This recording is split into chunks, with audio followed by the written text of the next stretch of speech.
Hello friends, welcome back to our channel. ఈ రోజు వీడియోలో మనము సెంటెన్స్ ఇంప్రూవ్మెంట్ తీసుకున్నాము. ఇక్కడ నేను 25 క్వశ్చన్స్ తీసుకున్నాను. మీరు కూడా నాతో పాటు ప్రాక్టీస్ చేయండి, అంటే నాతో పాటు సాల్వ్ చేయడానికి ట్రై చేయండి.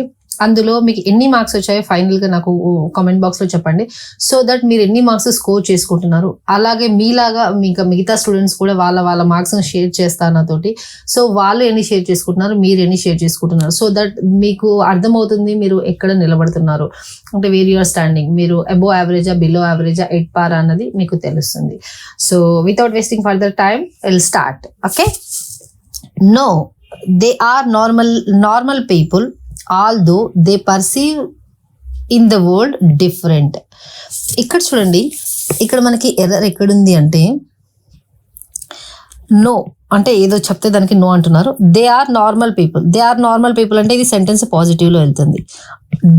Although they perceive in the world different కాదు, డిఫరెంట్లీ అనాలి. డిఫరెంట్లీ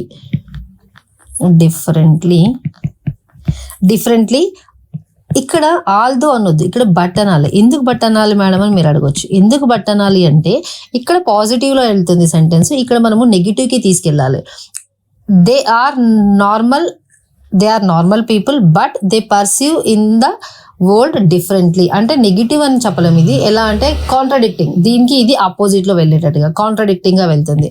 కాంట్రాడిక్టింగ్ గా వెళ్ళేటప్పుడు మనము సెంటెన్స్ ని బట్ తో తీసుకెళ్తాం. క్లియర్ కదా? ఇక్కడ డిఫరెంట్లీ ఎందుకు రాసాము అంటే ఇక్కడ పర్సీవ్ కదా, పర్సీవ్ అనేది వర్బ్. ఎలా పర్సీవ్ చేస్తున్నారు వాళ్ళు వరల్డ్ని? డిఫరెంట్గా పర్సీవ్ చేస్తున్నారు. అంటే డిఫరెంట్ అనేది వర్బ్ని డిస్క్రైబ్ చేయడానికి మనకి అడ్వర్బ్ కావాలి. అడ్వర్బ్ ఇది వర్బ్ని డిస్క్రైబ్ చేస్తుంది, అడ్జెక్టివ్ని డిస్క్రైబ్ చేస్తుంది అండ్ అనదర్ అడ్వర్బ్ని డిస్క్రైబ్ చేస్తుంది. క్లియర్ కదా? ఇక్కడ మనకి ఈ పర్సీవ్ అనేది వర్బ్ని డిఫరెంట్లీ అనేది అడ్జెక్టివ్ కాదు, అడ్వర్బ్ డిస్క్రైబ్ చేస్తుంది. ఎలా పర్సీవ్ చేస్తున్నారు వాళ్ళు? డిఫరెంట్లీ పర్సీవ్ చేస్తున్నారు అంటే చూస్తున్నారు, డిఫరెంట్గా చూస్తున్నారు అని దాన్ని అర్థం. క్లియర్ కదా? But they perceive the world differently, ఇది right answer. Next one, I had to got up early, so I have been in a daze all morning. Days అంటే డల్గా ఉండడం వల్ల. I had to got up కాదు, to got up కాదు, to get up. ఎలా చెప్తున్నారు madam అని మీరు అడగొచ్చు. 2 + V1 is the infinitive. Always ఇది ఇన్ఫినిటివ్. ఇది మీరు ప్రజెంట్ టెన్స్ అంటే సెంటెన్స్ ప్రజెంట్ లో ఉన్న, పాస్ట్ లో ఉన్న, ఫ్యూచర్ లో ఉన్న ఇన్ఫినిటివ్ రాసేటప్పుడు 2 + V1 తీసుకోవాలి. సో ఇక్కడ హ్యాడ్ ఉంది కదా, హ్యాడ్ పాస్ట్ టెన్స్ కదా అని చెప్పి ఇక్కడ మీరు పాస్ట్ టెన్స్ కి వెళ్ళొద్దు. ఇది ఎప్పుడే కానీ 2 + V1 అనేది 2 + V1 ఇన్ఫినిటివ్ ఎప్పుడు 2 + V1 ఉంటుంది. సో ఇక్కడ మనకి ఏంటి? I had to get up, ఇది right answer. Next, you will have to brakes hard when you get down the hills. అంటే మీరు కొండలు హిల్స్ దిగేటప్పుడు బ్రేక్స్ హార్డ్గా పెట్టాలి, అంటే హార్డ్గా బ్రేక్స్ వేయాలి అని చెప్పాలనుకుంటున్నారు. ఇక్కడ చూడండి, ఇది కూడా 2 + V1. 2 + V1 ఇది థర్డ్ పర్సన్కి ఉన్న, సింగులర్కి ఉన్న, ప్లూరల్కి ఉన్న 2 + V1 రాసేటప్పుడు 2 + V1 రాయాలి. You will have to break అంటే తెలుసు కదా, మనం వెహికల్ నడిపించేటప్పుడు బ్రేక్ వేయాలి అంటాం, ఆ బ్రేక్ ఇది. సో ఇది బ్రేక్స్ కాదు, break. You will have to brake hard when you go down the hill. మీకు ఇది ఐడియా ఉంది కదా? ఈ బ్రేక్ అంటే ఏంటి అంటే బిఆర్ఏకి ఈ బ్రేక్ అంటే మనం వెహికల్స్కి బ్రేక్ వేస్తామా, ఆ బ్రేక్. ఇది స్లోగా వెళ్ళడానికి వెహికల్స్కి బ్రేక్ వేస్తామా, అది. అదే ఈ బ్రేక్ అంటే బిఆర్ఈఏకి ఈ బ్రేక్ అంటే ఏంటి అంటే కట్ అయిపోయింది, విరిగిపోయింది అంటాం చూడండి, అలాంటిది.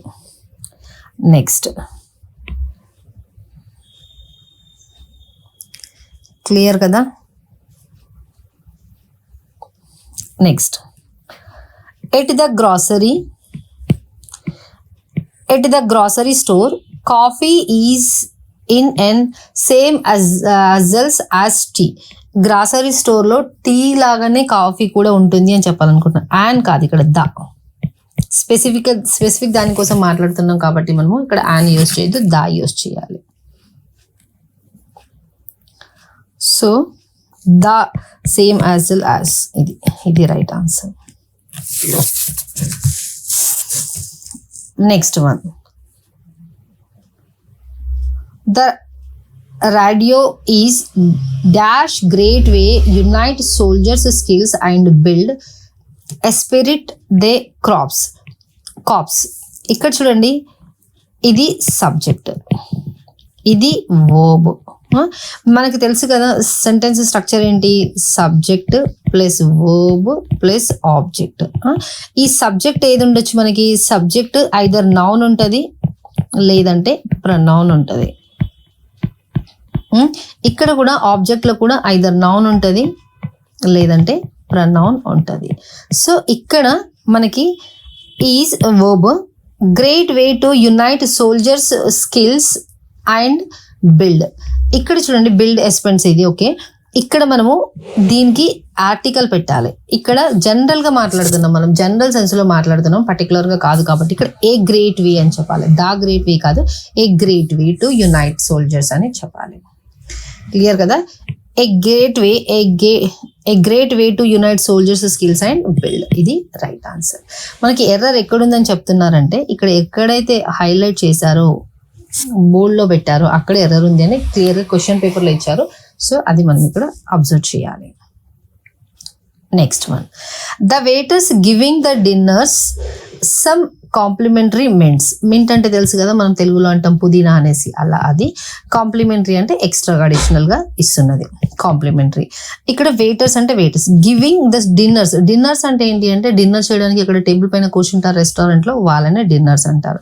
సో గివింగ్ కాదు, గివ్. ఒకటేసారి ఇచ్చేసిండ్రు కదా, the waiter gave the dinners some complimentary mints. ఈ కాంప్లిమెంటరీ ఇక్కడ ఎల్ఐ ఉందా, ఈ కాంప్లిమెంటరీ అంటే అడిషనల్ గా ఇచ్చేది, అడిషనల్ గా.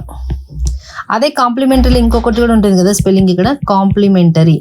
ఈ కాంప్లిమెంటరీ అంటే ఏంటిది అంటే, ఈ కాంప్లిమెంటరీ ఇక్కడ ఈ ఉంది కదా, ఈ కాంప్లిమెంటరీ అంటే ఏంటి అంటే, మనము ఇప్పుడు మీరు ఎస్ఎస్సిలోనో లేదంటే ఎస్బీఐలోనో ఇక్కడ క్లియర్ అయిపోయింది మీది ఎగ్జామినేషన్ క్లియర్ అయిపోయింది, మీరు రిజల్ట్స్ వచ్చి పాస్ అయిపోయారు అనుకోండి, మీకు అందరు వచ్చేసి అంటారు కదా కంగ్రాచులేషన్స్ అనేసి, అది ఈ కాంప్లిమెంటరీ. కంగ్రాచులేషన్స్ అలా చెప్తారు కదా, అది ఈ కాంప్లిమెంటరీ.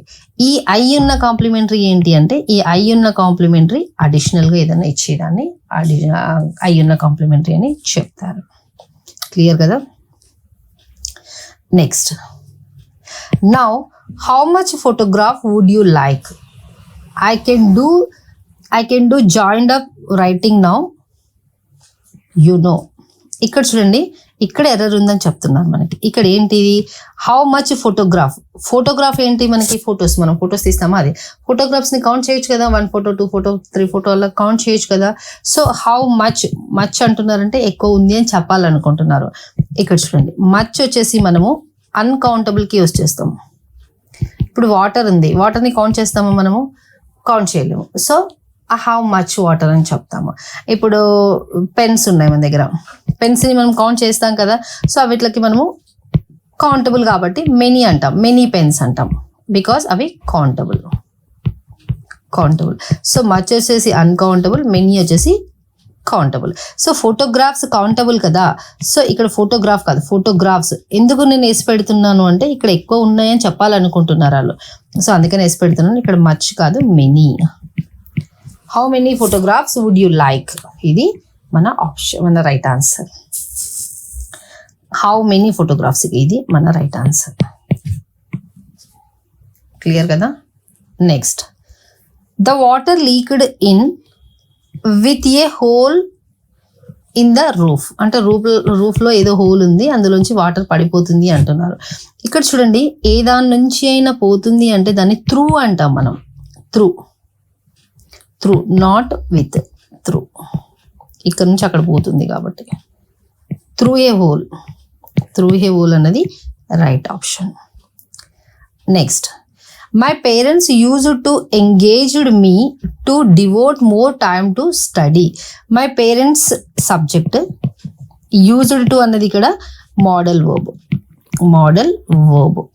వర్బ్ తర్వాత మనకి ఆబ్వియస్లీ మెయిన్ వర్బ్ V1 ఉండాలి. ఇక్కడ ఎంకరేజ్డ్ అన్నది V1 కాదు, ఎంకరేజ్ అన్నది V1, ENCORURANG ఎంకరేజ్ ఇది V1. So encourage always V1 ఉండాలి. So my parents use to encourage me to devote my studies. అయితే మళ్ళీ మనకి ఇక్కడ చూడండి, encouraging, encourages, encourage. Always remember modal verbs ఉంటాయి కదా, మోడల్ వర్బ్స్. మోడల్ వర్బ్స్లో ఏమేమి ఉన్నాయి మనకి? Can, could, may, might, shall, should, ఇంకా ఉన్నాయి, will, would. At the same time ఈ యూజ్ టు అన్నది కూడా మోడల్ వర్బే. యూజ్డ్ టు, స్పెల్లింగ్ పోయిందా, యూజ్డ్ టు. ఇంకా ఉన్నాయి మనకి డేర్, డేర్ అండ్ నీడ్, ఇలాంటివి. ఇవి కొన్ని ఇవి మోడల్ వర్బ్స్. యాక్చువల్లీ ఇవి సెమీ మోడల్ వర్బ్స్. ఈ మోడల్ వర్బ్స్ ఈ రెండు ఎప్పుడే కానీ గుర్తుపెట్టుకొని మోడల్ వర్బ్ లాగా యూస్ చేస్తున్నాము అంటే అక్కడ కంపల్సరీగా V1 రావాలి, irrespective of the subject, irrespective of the tense. ఆ టెన్స్ ప్రజెంట్ టెన్స్ లో ఉండని, పాస్ట్ లో ఉండని, ఫ్యూచర్ లో ఉండని, అండ్ సబ్జెక్ట్ ఫస్ట్ పర్సన్ ఉండని, సెకండ్ పర్సన్ ఉండని, థర్డ్ పర్సన్ ఉండని, సింగులర్ ఉండని, ప్లూరల్ ఉండని. మోడల్ వర్బ్ తర్వాత ఆల్వేస్ V1 రావాలి. ఇది ఎంకరేజ్డ్, ఇది V3 మనం తీసుకోం, V1 కావాలి. ఫైన్, ఇక్కడ ఓకే. మళ్ళీ మనకి డౌట్ ఎక్కడ వస్తుంది? పేరెంట్స్ ఒకవేళ పేరెంట్స్ ఉంది కాబట్టి ప్లూరల్ ఎంకరేజ్ ఓకే. అదే పేరెంట్ అని ఉంది అనుకోండి, లేదంటే మదర్, ఫాదర్ అని ఉంది అనుకోండి, మదర్ సింగులర్ కదా, అప్పుడు నేను my mother use to encourages అని అనొచ్చా మేడం అని మీకు డౌట్ రావచ్చు. లేదు, ఇక్కడ సింగులర్ ఉన్నా, ఇక్కడ ప్లూరల్ ఉన్నా, ప్రజెంట్ టెన్స్ లో ఉన్నా, పాస్ట్ టెన్స్ లో ఉన్నా, ఫ్యూచర్ లో ఉన్నా, మోడల్ వర్బ్ తర్వాత ఆల్వేస్ V1 రావాలి. దానికి ఎస్ కానీ ఈఎస్ కానీ యాడ్ చేయదు. Right? So encourage me to devote. Clear కదా? నెక్స్ట్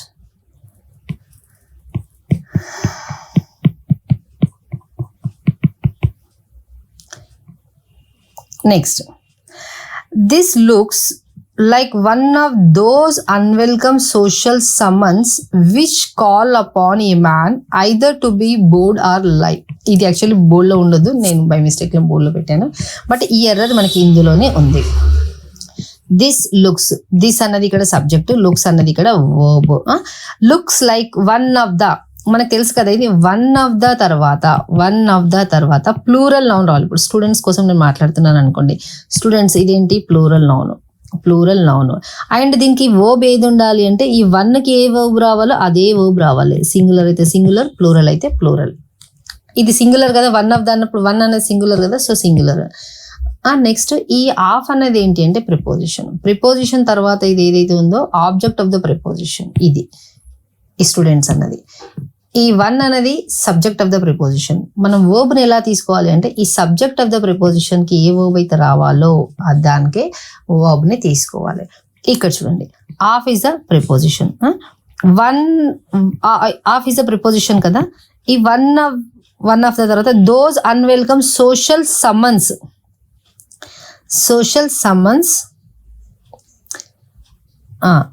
సమ్మన్స్ ప్లూరల్ రావాలి కదా. ఇక్కడ స్టూడెంట్స్ ప్లూరల్ కదా, ఈ సమ్మన్స్ అనేది ప్లూరల్ కాదు. ఇక్కడ చూడండి, సమ్మన్ అంటే ఏంది తెలుసు కదా, గవర్నమెంట్ అంటే కోర్టు మనకి ఆర్డర్ ఇస్తుంది, వాళ్ళని అరెస్ట్ చేయండి, వీళ్ళని అరెస్ట్ చేయండి అంటే చూడ, అది సమ్మన్. ఇది సింగులర్, సమన్ అనేది సింగులర్. మళ్ళీ చాలా సమన్స్ ఇష్యూ చేస్తే సమ్మన్సెస్, ఇది ప్లూరల్. సో ఇక్కడ మనకి చూడండి, ఈ ఎగ్జాంపుల్ ఏముంది, ఆఫ్ తర్వాత ప్లూరల్ నౌన్ రావాలి. ఇక్కడ ఆఫ్ తర్వాత దోస్ అన్వెల్కమ్ సోషల్ సమ్మన్స్ కాదు, సమ్మన్సెస్. ఇక్కడ ఎర్ర దొరికిపోయింది మనకి. So summonses which call upon a man either to be board or to lie. Clear కదా concept? Next, okay. After the concert is voice has hoarse from cheering. అంటే ఎక్కువ అట్లా అరుస్తారు కదా, కన్సర్ట్ అంటే కచేరీలు అంటాం చూడండి, అలాంటి. దాని తర్వాత తన వాయిస్ మొత్తం పాడైపోయింది అంటున్నారు. హ్యాస్ కాదు, ఇక్కడ హ్యాస్ కాదు, వాజ్. హ్యాస్ కాదు, was. Next She ran 12 kilometers at a stretch, which are a greater distance for a rookie. Okay. She ran 12 kilometers at a stretch. ఒకటే స్ట్రెచ్ లో 12 kilometers రన్ చేసిన తను. విచ్ దేని indicate చేస్తుంది? దీన్ని, ఈ 12 kilometers ని. ఈ మొత్తం which ran 12 kilometers at a stretch ఏంటిది? అది 12 kilometers స్ట్రెచ్ ఏం చేసింది తను? అంత డిస్టెన్స్ చేసింది, ట్రావెల్ చేసింది, రన్ చేసింది. సో ఇక్కడ are a greater stretch, greater distance for a rocky. ఇక్కడ ఈ 12 kilometers ఎట్ స్ట్రెచ్ చేసింది కదా, ఈ 12 kilometers ఏంటి? డిస్టెన్స్ ఏంటి మనకి? సింగులర్. సో సింగులర్ ఉన్నప్పుడు ప్లూరల్ వర్బ్ తీసుకోవద్దు. ఇక్కడ ఈజ్, ఇక్కడ మనము ఈజ్ అనాలి, దీన్ని ఆర్ అనొద్దు. సో ఇప్పటికైనా కరెక్ట్గా ఉందా ఇది క్వశ్చన్ అని మళ్ళీ ఇంకా మనం ఆలోచించాలి. She ran 12 kilometers at a stretch which is a greater కాదు, greater stretch for a rocky. See ఇక్కడ ఈఆర్ అంటే కంపారిజన్ చేస్తున్నాము మనము. ఈ యొక్క సిచ్యువేషన్ తోని కంపారిజన్ చేసేటప్పుడు మనము కంపారేటివ్ డిగ్రీని యూజ్ చేస్తాము. కానీ ఇక్కడ మనము కంపారిజన్ చేస్తున్నామా? కంపారిజన్ చేయట్లేదు. ఇద్దరు పర్సన్స్ మధ్యలో కానీ ఇద్దరు థింగ్స్ మధ్యలో కానీ కంపారిజన్ చేస్తున్నామా? చేయట్లేదు. సో అలాంటి టైంలో ఏ గ్రేటర్ అని కూడా అనొద్దు. మళ్ళీ ఏమనాలి అంటే, ఇక్కడ ఉంది కదా ఈ విచ్ యాజ్ ఇట్ ఈస్గా రాసేసి ఇక్కడ ఈజ్ వచ్చింది కదా, ఈజ్ క్వైట్ సమ్ డిస్టెన్స్ అని చెప్పాలి. Quite some distance for a Rocky. Right. Next one.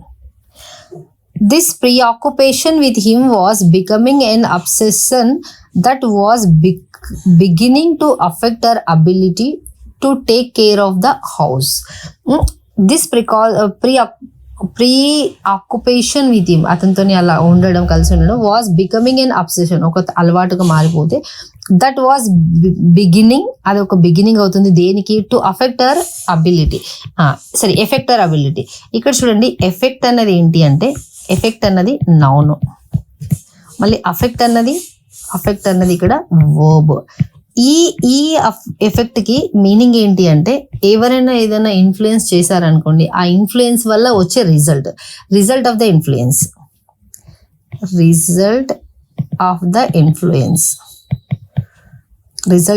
Influence. మళ్ళీ ఇదేంటి అంటే, ఇది డైరెక్ట్ ఇన్ఫ్లుయెన్స్.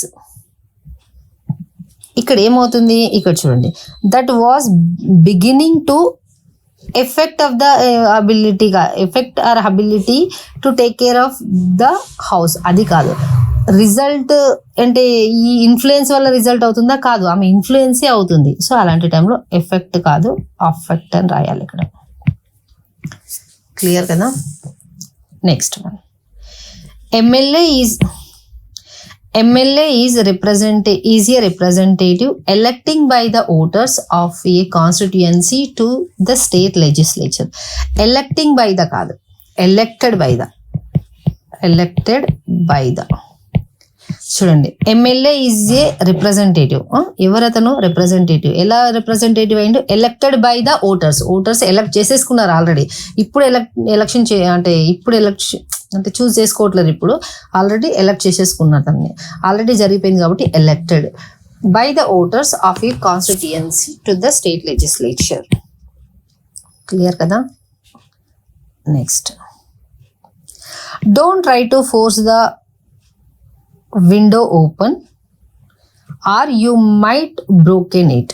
ఇక్కడ చూడండి, ఇక్కడ ఎర్రర్ ఉందని వాళ్ళే చెప్తున్నారు. చూడండి, యూ అనేది ఇక్కడ ఒకటి, మైట్ ఏంటి? మోడల్ వర్బ్ తర్వాత ఆల్వేస్ V1 రావాలి. బ్రోకెన్ అనేది V1 కాదు, break. You might break it.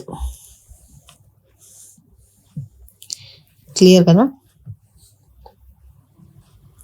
Break, broken.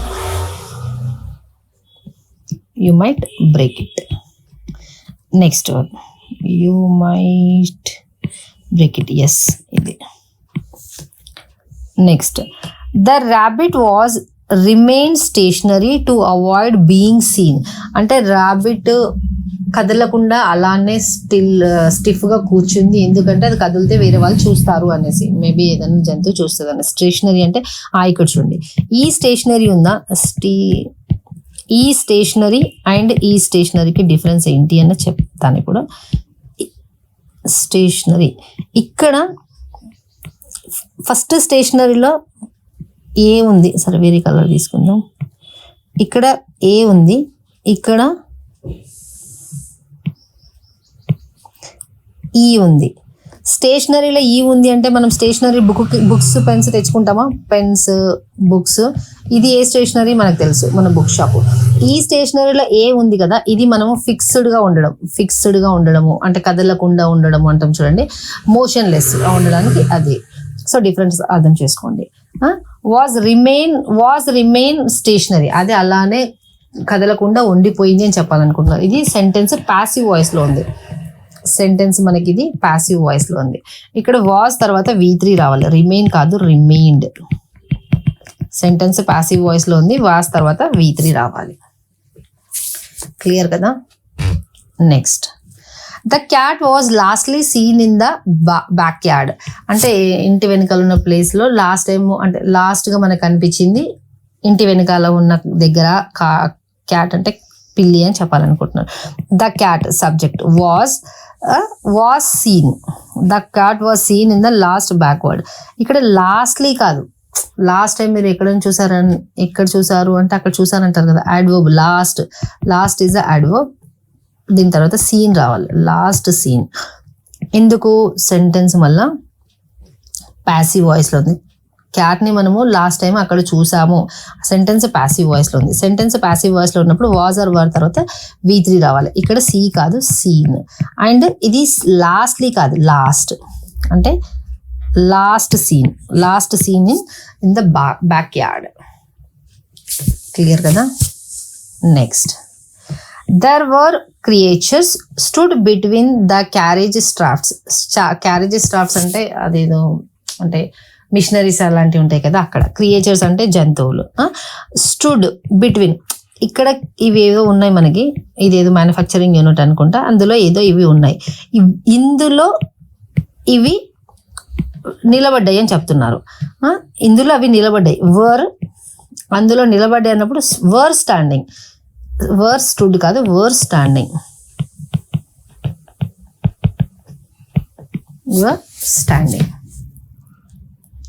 Next, when my calculations are wrong, I have to pour over the spreadsheet to find the error. pour over అంటే ఏంటి అంటే క్లియర్గా reading, careful reading అని చెప్పొచ్చు.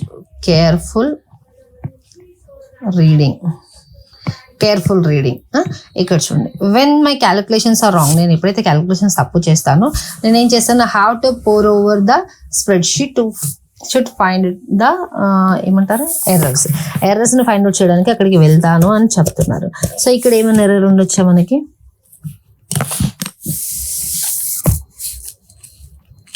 Try చేయండి, చెప్తాను నేను.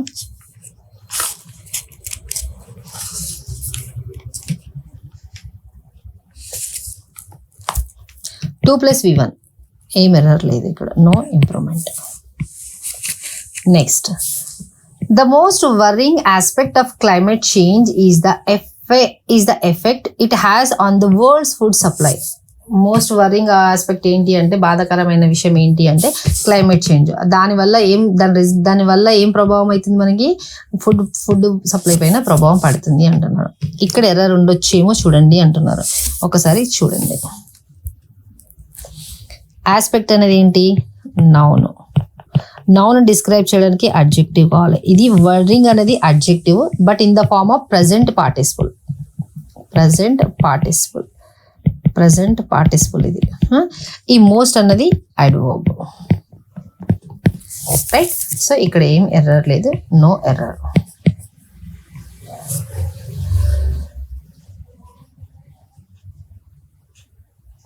Next, the government appears to be at war with its own people.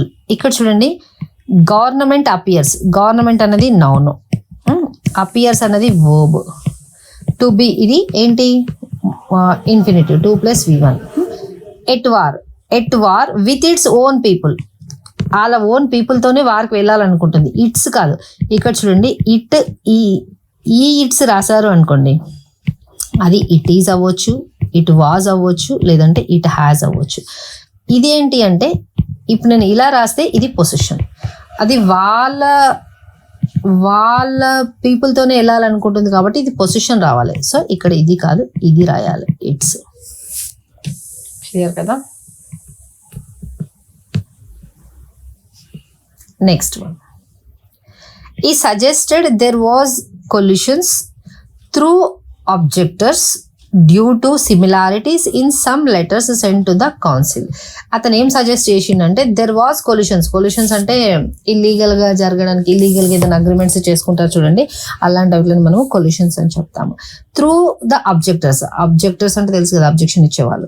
Due to similarities in some letters sent to the council. ఇక్కడ కొల్యూషన్స్ అంటే ఆ గొడవలు ఇల్లీగల్గా చేసేటి అవన్నీ త్రూ అబ్జెక్టర్స్ కాదు, బిట్వీన్ అబ్జెక్టర్స్, వాళ్ళ మధ్యలోనే ఆ గొడవలు ఉన్నాయి. Right. Next, the idea was to deliver governmental services at the citizens doorstep. ఏంటి ఐడియా అంటే గవర్నమెంటల్ సర్వీస్ ని మనము వాళ్ళ డోర్ స్టెప్ దగ్గరనే ఇవ్వాలి అనుకుంటున్నారు. ద ఐడియా సబ్జెక్ట్ వాజ్, ఇది టు డెలివర్డ్, ఇదేంటి 2+V1. 2+V1 ఇక్కడ మనకి అంటే డెలివర్డ్ కాదు, deliver. The idea was to deliver governmental services. Done. Next, raccoons have being more active at night. Raccoons అంటే ఏంటి అంటే క్రియేచర్స్, సమ్ చిన్న చిన్న జంతువులు, వాటిని తెలుగులో చెప్పడం రావట్లేదు, చిన్నగా ఎలుకల్లాగా చిన్న జంతువులు ఉంటాయి కదా, అవి మోర్ యాక్టివ్ నైట్లో ఉంటాయి అని చెప్తున్నారు. అవి జనరల్గా యాక్టివ్ నైట్లో ఉంటాయి అంటున్నామంటే ఏంటి దాని మీనింగ్? అవి జనరల్గా ఉంటాయి కదా, జనరల్గా ఉన్నప్పుడు మనము జనరల్ సెన్స్లో కానీ, అంటే జనరల్ స్టేట్మెంట్స్ కానీ, ప్రొవర్బ్స్ కానీ లేదంటే యూనివర్సల్ ట్రూత్ కానీ ఇలాంటివి మాట్లాడినప్పుడు మనం సెంటెన్స్ని సింపుల్ ప్రజెంట్లో తీసుకెళ్తాం. Simple present. సో ఇక్కడ హ్యావ్ బీయింగ్ కాదు, is more active at night. General sense కదా, ఇది జనరల్ కాబట్టి. Next, with a sudden push of OFF of understanding, Harry realized who the people in the end beds must be. ఇక్కడ చూడండి, sudden push of understanding కాదు, sudden push of. O F F off కాదు, only of. Sudden push of అంటే sudden గా జరిగిపోవడం, ఏదన్నా sudden గా తెలుసుకోవడం అలాంటిది. సో ఓఎఫ్ఎఫ్ ఆఫ్ అన్నది ఇక్కడ రైట్ ఆన్సర్. ఓకే ఫ్రెండ్స్, ఈ రోజు వీడియోలో మనం ఇంతే చూసాము. ఒకవేళ మీకు ఈ కంటెంట్ కనుక యూస్ఫుల్ అనిపిస్తే ప్లీజ్ లైక్ చేయండి, షేర్ చేయండి, అండ్ సబ్స్క్రైబ్ చేసుకోండి. Thank you. Have a great day.